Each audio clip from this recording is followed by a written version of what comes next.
people, welcome back to Persepsi. Kali ini di segmen Noise No Cancel. Bersama dengan saya Lina Inggolan, kita sudah kedatangan nih ya wajah-wajah arek-arek Surabaya yang pasti semua orang udah pernah kenal ya harusnya ya. Nah sekarang ya, karena kita kali ini teman-teman kita bakal ngomongin soal Gen Z dan pemilu ya kan. Kita semua kan mostly Gen Z ya kan, masih sangat fresh and cute kayak kita ini ya. Kita semua kan Gen Z banget nih kurang lebih gitu kan. Nah Gen Z ini menjadi pemilih ataupun juga lumbung suara yang paling dicari nih sama ya para calon-calon yang ingin berkontestasi nantinya ya, kita semua ini. And by the way, pertanyaan pertama nih, kira-kira sebagai Gen Z akan golput atau nyoblos? Mungkin Mas Satya dulu deh. Ya, jadi kalau ditanya golput apa nyoblos, kalau aku jelas nyoblos. Jelas nyoblos. Karena ya. aku juga udah ikut pemilu juga 2019 juga sudah ikut, pilkada juga pernah ikut, turut serta mencoblos. Karena kita sebagai generasi muda kan kita harus bisa meningkatkan partisipasi pemilih. Betul. Karena kan kedepannya Gen Z ini bakal menjadi yang memimpin di Indonesia. Jadi kita harus memberikan contoh kepada yang lain, termasuk ke generasi setelahnya kita nanti. Generasi Alpha itu kan di 2029 juga bakal bisa mencoblos gitu, ikut punya hak pilih. Jadi kita harus mencontohkan hal yang baik dan kita turut serta dalam pesta demokrasinya Indonesia. Itu ya Gen Z yang nanti akan memimpin. Mau kursi mana Mas? Aduh, masih panas. Itu deh. Tapi ya bener dalam arti kita kalau misalkan apalagi mungkin udah ada pengalaman memilih sebelumnya ya, rasanya tidak ada alasan untuk kita golput. Iya. Justru malah suara kita ini yang menjadi penentu, bisa dikatakan penentu nanti ya kan. Itu dari Mas Satya. Kalau Mbak Gloria sama, mau nyoblos juga atau udah bosen? Mengingat itu kan tanggalnya 14 Februari. Aduh. Valentine kan. Aduh. Biasanya Jangan kan salah nyoblos.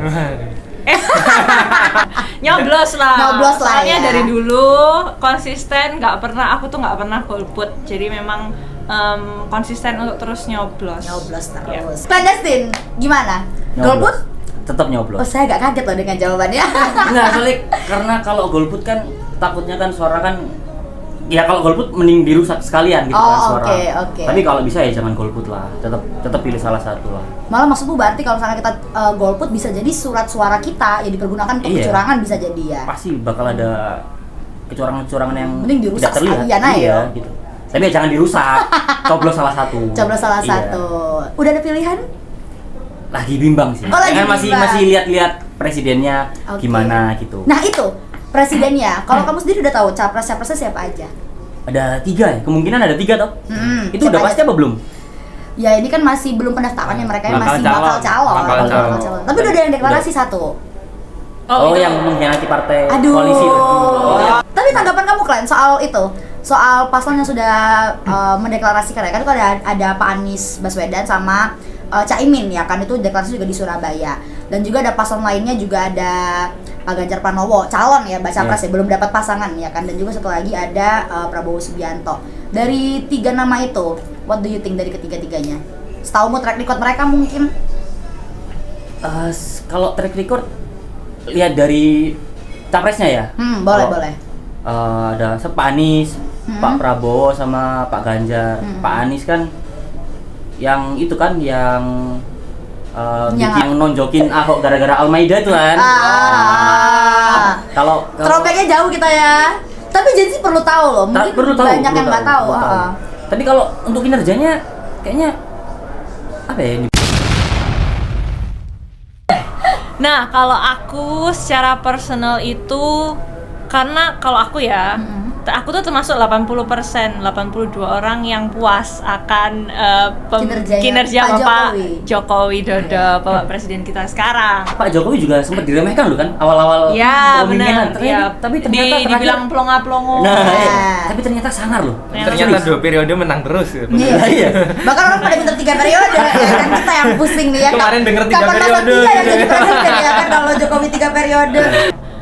Kan dulu Pak Jokowi itu bisa jadi presiden itu ada hal yang sebelum-sebelumnya tuh dia Betul. lakukan. Pertama dia dulu kan Wali di kota. wali kota yang di Solo, terus akhirnya gubernurnya DKI juga. Aku kayak punya gambaran, sosok pemimpin yang baik itu kurang lebihnya seperti itu. Jadi beliau yang sebelumnya sudah pernah memiliki apa ya, jadi nggak Track ujuk-ujuk record gitu ya? loh. Oh, I Jadi see. sudah pernah melakukan, ada stepnya yang jelas. Jadi ketika dia menuju ke memimpin suatu negara itu dia sudah pernah memimpin suatu daerah, daerah apa, DKI Jakarta ya, kayak Oke. gitu.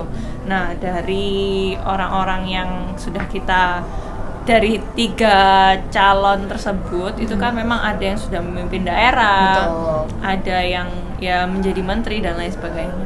Kalau aku sih lebih harus makin kesini makin aware apa aja sih yang udah mereka lakukan sebelumnya. Jadi aku nggak mau kayak, soalnya sekarang ini banyak banget loh yang kemakan di TikTok. Iya. Ini aku mau bahas ya, ada yang mau follow salah satu calon hanya karena salah satu calon itu punya kucing. Sangat-sangat irasional, pertimbangannya itu Kayak irasional. Ada ya. lagi di IG itu katanya Apa? fitsnya bagus Iya, katanya. fitsnya estetik. Estetik kayak anak muda katanya. Makanya orang pengen nge-follow katanya. Padahal itu bukan pertimbangan untuk kita mikirin seorang pemimpin, bisa Iya, dikatakan jangan ya lah. kan, Iya, jangan Iya, ya, kayak jangan. nggak peduli, yang penting ini soalnya aku mendukung Bobby gitu kan. Iya. Kucingnya kan namanya Bobby. Emang iya pasti si Bobby kan bukan. BTW aku suka kucing, aku suka banget. Tapi ya untuk memimpin suatu negara aku nggak akan seremeh-temeh itu berpikirnya. Aku harus melihat beliau ini dulu memimpin apa aja nih. Kelemahan, kekurangannya apa, itu yang harus aku benar-benar lihat sih. Jadi aku nggak mau hanya semata-mata ngelihat sosok itu dari oh dia ini pernah ABCDFG, Iya. tapi aku justru melihat sosok ini tuh bener-bener kelemahannya, dia pernah bikin jeleknya itu apa. Iya. Karena orang itu, kita akan lihat orang itu kayak gimana ketika dia dikasih kekuasaan. Betul. Dan ketiga, pemimpin kita ini udah pernah ngerasain kekuasaan, dan kita harus lihat dong hal terjelek yang mereka lakukan apa ketika mereka ngalamin kekuasaan ini. Karena menurut aku itu yang paling Penting, ya? iya, itu yang paling penting, itu yang paling greget ya. Ibarat kata kalau misalnya orang pacaran nih, kita Iya. tuh semakin kita menerima orang Red flag itu berarti ya. Red flag kita harus tahu. Benar, Flag-nya harus benar, tahu. benar, benar, Kenapa? benar, Karena benar. untuk mencintai orang tersebut itu bukan karena kelebihannya, tapi justru karena kekurangannya dan kita mau terima. Iya, iya. Nah, masalahnya kekurangan Kekurangannya mana nih diterima, yang Bang. kita Iya. mau terima? Betul, betul, betul. Tapi kalau ngomongin soal kejelekan tadi ya, kan Jawa Tengah kan pernah di viral karena kasus Wadas. Mungkin saya juga salah satu orang yang melihat kalau kenapa ya kok digusur ya? Waktu Wadas kenapa kok digusur? Tapi ternyata waktu di semakin kesini, semakin dikasih penjelasan loh, oh ternyata digusur ini atau Ada direlokasi edukasinya, karena penjelasannya. mau bikin bendungan. Betul. Lah, air ini kan untuk sekitar juga. Untuk mengairi di situ juga Nah, kita sebenarnya. berarti kita nggak bisa ngelihat kejelekannya tok gitu loh, maksudnya gitu loh. Oke, berarti dalam arti sensasi-sensasi yang ada di sekitar para baca pres ini perlu emang dikuliti lebih jauh. Contoh Iya. tadi misalkan Ah. case Wadas. Oke, Iya. Wadas ini kenapa gitu ya kan? Iya. Dan tidak hanya Ganjar Pranowo yang punya hal seperti ini, yang lain malah Yang lain tambah pasti- lebih banyak gitu ya pasti kan? punya lah, iya. Lebih Ya, banyak. kayak misal Betul. yang penculikan. Penculikan. Ini sebagai anak muda itu menurut aku hal yang meskipun itu bukan zamanku ya. Iya. Maksudnya bukan Zamannya kita, Iya, benar. Kita nggak zamannya ngerasain Gen Z, itu langsung. iya. Tapi ya itu yang tadi aku omongin, orang itu akan kelihatan warnanya gimana ketika dia sudah punya kekuasaan, dan ketika sudah di kekuasaan dia melakukan hal sampai seburuk ABCDFG, itu jadi pertanyaan. Ibarat presiden menurut aku kayak milih jodoh dong. Iya. Beberapa tahun Jodoh 5 tahun ke Jodoh 5 depan tahun. Iya, ya. jodoh 5 tahun ke depan ini Nggak boleh nyesel hajat ya kita. hidupnya Betul. kita juga kurang lebih akan ditentukan Bergantung. oleh presiden. Tapi yang jelas tadi punya bahan pertimbangan yang sangat banyak kita sebagai anak-anak muda, track record, bahkan juga mungkin sensasi yang mengelilingi mereka tuh harus benar-benar digali lebih jauh, nggak hanya sekadar cuman TikTok. TikTok aja. Jangan jadikan TikTok sebagai pedoman hidup, Besti ya, semuanya. Bahaya. Bahaya. Hanya video 30 detik ya. 30 detik kita nggak tahu berpuluh tahun ke belakang dia ngapain, we never know gitu ya kan. Sekarang ke Mas Setia, Mas Ya. Setia, tadi juga sama pertanyaan kurang lebih ya kan, track record dari para baca pres serta sensasi yang juga mengelilinginya. Kalau menurut pandanganmu gimana nih? Jadi kalau untuk sekarang kan udah era kemajuan teknologi ya. Betul. Ilmu pengetahuan teknologi itu semakin besar, akses informasi itu semakin besar. Nah, kita sebagai Gen Z dituntut untuk bisa memilah informasi-informasi tadi. Ketika misal ada informasi apa nih terkait misal tadi disampaikan yang penculikan Iya. lah atau yang Wadas. Nah, ini kita sebagai anak muda ya harus baca dong. gitu. Betul. Tingkat literasi kita harus tinggi. Betul. Kita harus baca seperti apa. Karena kalau kita milih capres maupun cawapres, kita itu selain lihat track record sebelumnya, kita kan juga harus lihat gagasan-gagasan apa yang akan dia bawa. Betul. Ketika dia membawakan gagasan-gagasan yang sekiranya kita pengen nih pemimpin yang seperti ini, ya kita cari yang gagasannya seperti itu gitu. Itu kan salah satu faktor juga yang bakal menentukan kita bakal milih siapa gitu. Betul. Tapi kadang kalau orang pacaran itu namanya juga awal-awal ya pasti manis gitu loh. Ya, Tapi itu. kadang kan belum tentu. Ntar 1 tahun 2 tahun ternyata nggak sesuai. Tapi apa yang udah dia lakuin kan Buktinya real. ya, buktinya Iya, yang penting ya. buktinya. Kamu cinta aku gimana? Iya. Dan bukti itu juga bisa dilihat emang benar-benar dari ya tadi seperti kata Mbak Gloria, setelah dia pernah megang kekuasaan, apa yang dia lakukan gitu ya kan. Karena kalau mungkin teman-teman nanti akan lebih cerdik, lebih jauh lagi mengkritisi ya kan, ada beberapa yang memang sudah memiliki jabatan kekuasaan tadi itu. Ada beberapa program-program yang justru mangkrak, terbengkalai. Itu yang menjadi poin perhatian untuk kita semua untuk bisa Hambalang mengkritisi. Apa? Hambalang maksudnya. Ada lagi bro, Oh. yang lain lagi, beda-beda. Kamu pernah dengar permasalahan food estate? Tentang apa? Food estate itu Makanan. program jadi Yang makan gratis itu. bukan, beda. Itu kan janji dia yang akan menghabiskan 400 triliun ya kalau nggak salah ya. Waduh. Ya, itu. Ada yang BBM gratis juga kan. BBM Semurah-murahnya gratis, kan. iya. Lama-lama tambah banyak utang negara kita ya kan. Ada kalau yang mau kayak katanya gitu. itu loh, ibu hamil mau dikasih bantuan katanya. Nah, ada banyak pokoknya memang program-program yang cukup halu ya. Nah itu that's makanya why. kaum intelektual kita harus membaca sekiranya ini gimana sih gitu.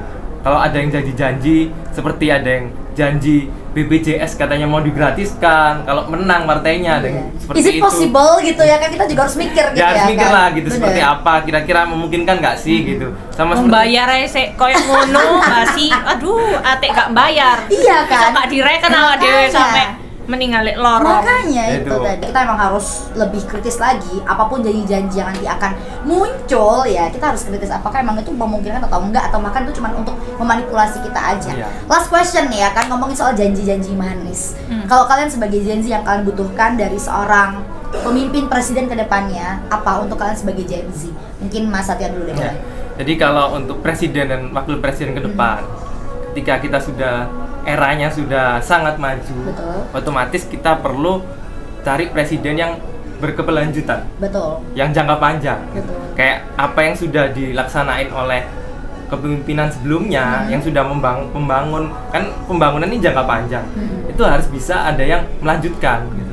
Pembangunannya tidak hanya cuma sekedar 5 tahun gitu. Betul. Indonesia pembangunan juga 5, 10, 20 tahun ke depan gitu. Jangan sampai apa yang sudah dibangun itu udah kita mulai lagi dari nol, jangan gitu. Kita udah menuju Wasting time Indonesia banget, maju betul, gitu. betul. Dan juga kita harus cari calon presiden dan calon wakil presiden yang memang care terhadap anak muda Gen Z. Karena kalau kita lihat daftar pemilih nih, Gen Z tuh ada sekitar 46 juta loh. Itu Betul. hampir seperempat dari Betul. Itu daftar kita di pemilih tetap gitu. 22,85% tuh Gen Z. Iya, hampir seperempatnya kan Betul. ya. Jadi ibaratnya yang milih nih banyak anak muda gitu. Berarti nanti kedepannya juga di negara ini populasinya banyak anak mudanya gitu.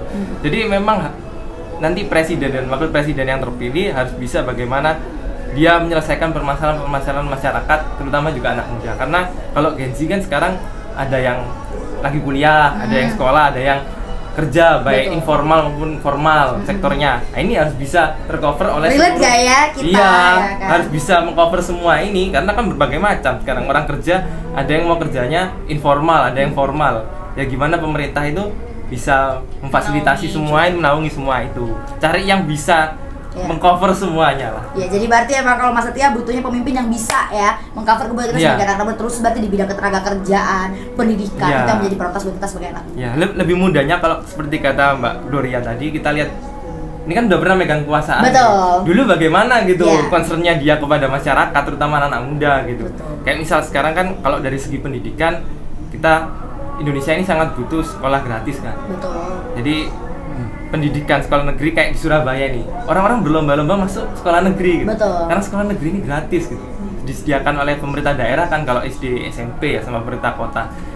Orang-orang tuh berbondong-bondong masuk negeri gitu. Karena ini kebijakan yang bagus mendukung program pemerintah yang wajib belajar Iya.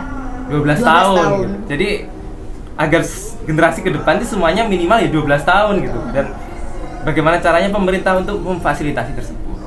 Seperti itu. Berarti cari orang yang track recordnya pernah melakukan hal tersebut. Ah, ya. Bisa jadi ya seperti Paling itu. Ya, tidak, ya. harapannya Paling itu tidak. kebijakannya ketika sudah pernah melakukan itu dia mengimplementasikan secara nasional sekarang. Itu Kan dia. ketika menjadi presiden dia lebih bisa untuk langsung udah tinggal running tinggal aja, melanjutkan melanjutkan gitu. aja. Jadi Prestasi udah tahu sebelumnya. formulanya, Ya. tinggal lanjut aja. Dengan skala yang lebih besar kan. Dengan skala lebih besar. Itu Oke. tadi dari udah kelihatan ya kayak milih siapa ya. Tapi kita masih butuh pertimbangan panjang, Ya, Mas Satya ya, ya, pertimbangan memang. panjang. Kita kan masih awal, masih belum pendaftaran capres Betul. cawapres kan, masih bakal calon. Nanti kan juga ketika ada masa kampanye lah, masa kampanye ini harusnya digunakan oleh anak muda untuk mengetahui Betul. bagaimana program-programnya calon-calon. Jadi ketika ada kampanye itu jangan malah males gitu. Maksudnya kampanye ini adalah momen Waktunya kita banget. ya calon untuk memperkenalkan diri kepada masyarakat secara langsung gitu. Betul. Jadi manfaatkan ketika debat-debat itu. Biasanya kalau debat-debat capres-cawapres ini sangat rame gitu. Karena gagasan-gagasan ini keluarnya di Muncul. sana gitu. Jadi saling dibandingkan kan gagasannya. Sekiranya yang cocok yang gagasannya siapa gitu. Ya bisa dilihat nanti seperti apa. Itu dari Mas Satya. Geser kita ke Mbak Gloria, gimana Mbak Gloria? Kalau aku Sebagai Gen Z, pengen sebagai seperti Gen Z, apa? nanti akan memilih quote-to-quote jodoh untuk 5 tahun ke depan itu yang pasti yang kuat. Asik. Yang kuat ya. Kuat itu dalam arti mental dan juga fisik, Fisik, ya. ya, karena Indonesia ini bukan kayak negara yang hanya satu pulau. Mm-mm. Indonesia ini kan negara kepulauan yang dari Jakarta Banyak, ke Papua itu sini sono itu kan butuh energi, juga butuh sosok yang bisa, bukan sosok yang cuman nantinya kalau udah menjabat dia cuman diem di istana, itu kan juga eman. Iya. Ya bukannya udah ada ya yang diem aja. Jadi ya gitu, butuh sosok yang bisa mobilitasnya itu bisa tinggi juga buat Indonesia, karena Indonesia butuh. Kita lagi udah mau menuju Indonesia maju, Benar. take-off-nya akan lebih cepat. Dan juga Butuh pemimpin yang dekat dengan masyarakat kan, Iya, dengan betul rakyatnya. banget. Kalau kurang prima kan nggak bisa deket sama masyarakat. iya, kondisi. Dikhawatirkan ya seperti itu ya. Takutnya. Nah, yang meneruskan ya paling tidak kita benar-benar anak muda seperti saya, apalagi saya yang termasuk yang memiliki jiwa sosial yang cukup tinggi. Saya membutuhkan sosok yang juga hadirnya itu langsung. Betul. Dan untuk hadir langsung kan butuh Energi. mental, energi, fisik yang memang capable untuk ke arah situ. Jadi memang orang yang ya kurang lebihnya akan meneruskan Bapak Presiden kita dengan baik lah. Itu dari Gloria. Silakan kalau clandestine. Butuh pemimpin yang seperti apa clandestine? Kalau harapan saya nggak jauh beda ya sama Teman-teman ya. kedua orang sebelumnya. Cuman yang paling penting yang bisa melanjutkan program-program dari Pak Jokowi ya. Karena ini maaf ya Pak Jokowi ya, sumpah seuzon awal-awal itu saya seuzon banget sama Pak Jokowi temenan. Soalnya kamu pernah menjadi pemilih. Sepertinya dulu nggak. Iya. Kelemah, Nah ini yang lemes. unik Tapi berarti kan. bener-bener plot twist loh. Berarti Iya. terbukti Mas ya. Ini cerita dikit ya. Iya. Aku itu salah satu orang sing pernah ngecap Pak Jokowi itu antek asing. Tapi ternyata bisa di apa? Tadi membuktikan. Hasilnya itu bisa dirasakan loh. Betul. Oh ternyata untuk menarik investor dari luar itu bikin pabrik di sini nanti tenaga kerja makin banyak. Jadi Kita bener-bener ngerasa, ya. kita nggak tahu kan yang dilakukan Pak Jokowi apa. Tapi ternyata Dampak seuzon buat itu dampaknya ya. nggak boleh bro. Nggak Iya. boleh bro, jangan bro. Berarti Serius. berarti di pemilu 2019 terus sama Iya. Pak Jokowi. Kita udah tahu lah berarti kan Harusnya yang dekat sama cenderung Pak ke Jokowi siapa. sih, iya. Nah, berarti kalau Agar untuk di bisa. 2024 nanti udah nggak susah sama Pak Jokowi kan? Ya, kita lihat ya. Di Kenapa? udah Udah nggak 2024 susah. udah nggak susah sama Pak Jokowi Nggak kan? percaya sama Pak Jokowi. Udah serius. percaya. Berarti cukup berpengaruh untuk Jadi- endorsement Pak Jokowi kemana presidennya? Ya kita bisa lihat ya, Pak Jokowi condongnya kemana ya? Kemana Karena kan kira-kira? usaha- Nggak, tapi ini yang lucu. 2019 kan dulu berarti sempat tidak mau Pak Jokowi, ya kan? nggak mau Pak Seuzon, Jokowi. seuzon. Bukan, Apa? nggak mau Pak Jokowi itu waktu 2014. Oh, 14. Oh, yang 2014. pertama ya. Iya, yang Oke. pertama kok. Wah, Waktu 19 tetap nyangkut hatinya Pak Jokowi. 2019 Pak Jokowi. Oh, oke. Berarti tidak milih yang satu lagi yang akan maju lagi nih berarti ya kemarin Soalnya ya. yang satunya kan nggak masuk gorong-gorong, jadi nggak kepilih kan. Mungkin saya salah satunya yang pernah terkecoh ya sama Terkecoh. framing-framing yang Masa terkecoh ya. di Twitter. Tapi keren Terpengaruh banget. terpengaruh Iya. buzzer ya. Oke. Oke, itu dari teman-teman ya semuanya ya. Untuk kalian semuanya udah banyak pesan dari teman-teman narasumber kita di sini. Jangan terkecoh medsos, jangan terkecoh Twitter, TikTok apalagi ya. Kita harus lebih kritis-kritis lagi terus untuk nanti ke depannya kita akan memilih calon pemimpin kita, jodoh kita ke 5 tahun ke depan kalau kata Mbak Gloria Maya. Oke, jadi sampai di sini dulu, nanti kita ketemu lagi di Noise No Cancel. Bye.